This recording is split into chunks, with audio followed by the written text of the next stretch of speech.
Now pay attention, because this is the most important lesson you need to learn.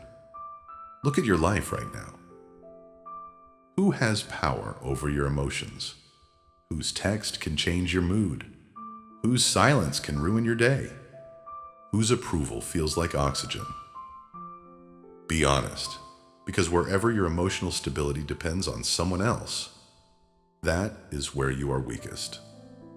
Welcome back to Stoic Gateway. Today we're talking about letting go and detachment, not as cold indifference, not as pretending you don't care, but as strength.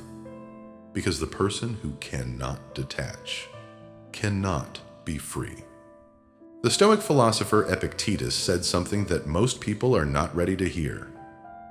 When you kiss your child, say to yourself that you only kiss a mortal. That sounds harsh, but it isn't. It's preparation. He wasn't teaching emotional coldness. He was teaching emotional awareness. Everything you love is temporary. People change. People leave. People disappoint. People grow in directions you cannot follow. And if you build your identity around their permanence, you will collapse when reality reminds you they were never yours to own. Let's go deeper. You say you're heartbroken. But are you? Or is your ego wounded? Because when someone leaves, what really hurts? Is it the absence of their presence, or the story your mind creates? They replaced me. I wasn't enough. I lost. That's ego. And ego always turns endings into personal attacks.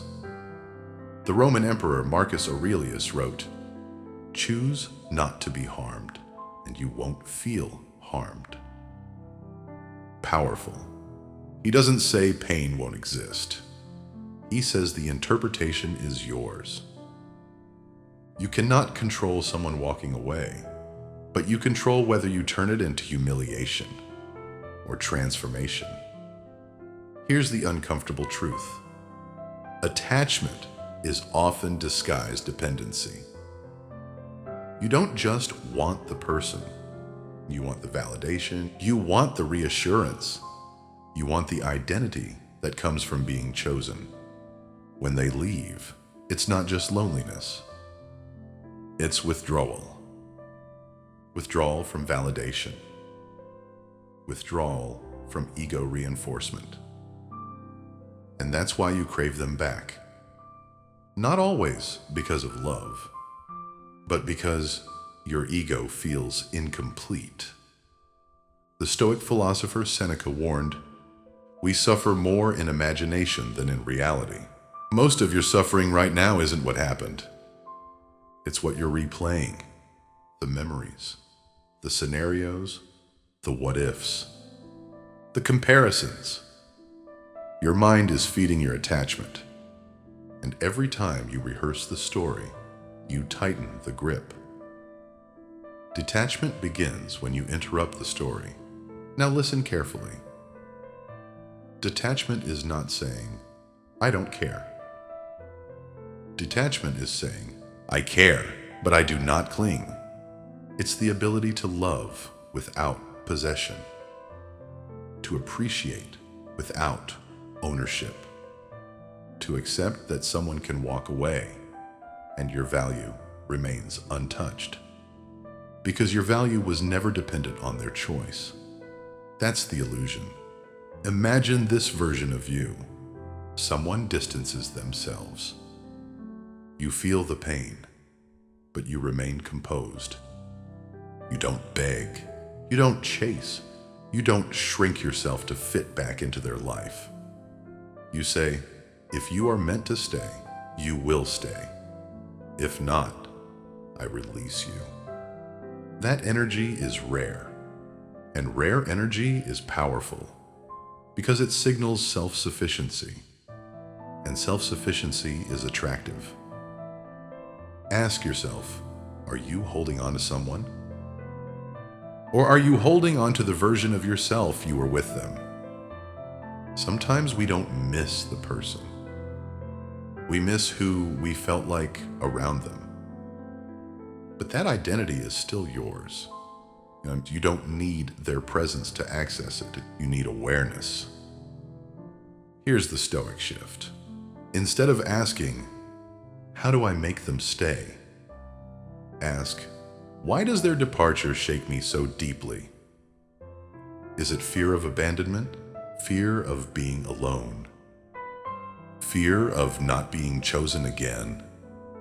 When you identify the fear, you weaken its control.